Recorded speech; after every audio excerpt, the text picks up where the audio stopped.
മനുഷ്യരെ ക്ഷമിക്കുന്നതിനും സഹിക്കുന്നതിനും പരിധികളുണ്ട്. മനസ്സിലായല്ലോ? പരിധികളുണ്ട്. അവിടെ മനുഷ്യൻ ചാകാൻ തുടങ്ങുക. ആന കയറി തുടങ്ങിയേക്കുന്നു പറഞ്ഞ് കത്തിക്കും. രണ്ടാമത് ഇവിടെ നക്സലുകൾ വരും. മനസ്സിലായോ? നിങ്ങൾ എന്താ കരുതിയിരിക്കുന്നത്?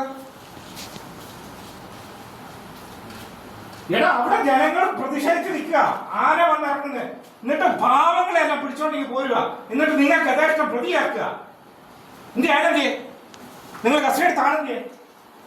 വാ, നിനക്കെന്താ എത്ര റോള്? നിനക്കെന്താ റോള്? എന്തിനാ നിന്നെ വിളിച്ചോണ്ട് വന്നേ? ആനക്കെ ആന ചത്തു. നീ എന്ത് ചെയ്തു? ഏതാ?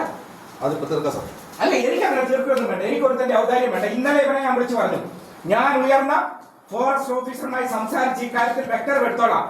തോന്നിയ നിന്നെ പണിയിപ്പിക്കുന്ന ആരാന്ന് എനിക്കറിയാം. മനസ്സിലായല്ലോ?